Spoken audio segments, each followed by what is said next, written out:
ఒకరే ముద్దు ఇద్దరు వద్దు అనే మాట చాలా మంది వినే ఉంటారు.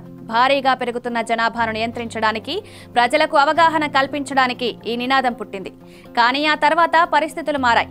చైనా, రష్యా వంటి దేశాల్లో జనాభా వేగంగా క్షీణిస్తోంది. భారత్లో కూడా జనాభా వృద్ధి రేటు తగ్గిపోతోంది.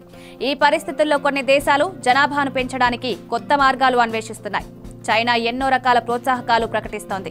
చైనాలో సీనియర్ రాజకీయవేత్త చెన్ శాంగ్సీ వివాహానికి చట్టబద్దమైన వయసును తగ్గించాలని డిమాండ్ చేస్తున్నారు.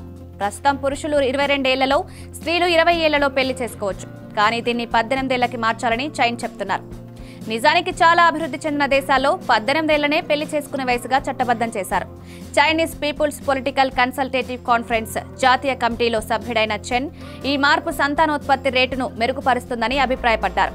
పెళ్లి చేసుకునేలా, పిల్లలను కనేలా జంటలను ప్రోత్సహించడానికి ఇలాంటి నిర్ణయాలు తీసుకోవాలని సూచించారు. చైనా జనాభా వరుసగా 3 ఏళ్లుగా తగ్గుతూ వస్తోంది. గతంలో జనాభాను నియంత్రించడానికి అక్కడి కమ్యూనిస్టు పాలకులు కఠినమైన పాలసీలు తీసుకురావడంతో ఈ పరిస్థితి నెలకొంది. దీంతో 2021లో చైనా వన్ చైల్డ్ పాలసీని ఎత్తివేసి గరిష్టంగా 3 పిల్లలను కనడానికి అవకాశం కల్పించింది.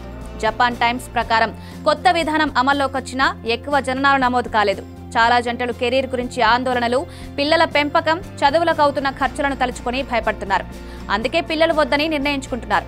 మరిన్ని జననాలను ప్రోత్సహించేందుకు చైనా ఇప్పటికే పన్ను ప్రయోజనాలు, హౌసింగ్ సబ్సిడీలు, ప్రసూతి సెలవుల పెంపు వంటి ప్రవేశపెట్టింది. వచ్చే వారం వార్షిక పార్లమెంటరీ సమావేశంలో మరిన్ని ప్రోత్సాహకాలు ప్రకటించే అవకాశాలున్నాయి. మరిన్ని వీడియోస్ కోసం సబ్స్క్రైబ్ చేసుకుని కిందున్న బెల్ ఐకాన్ని నొక్కండి. థాంక్యూ.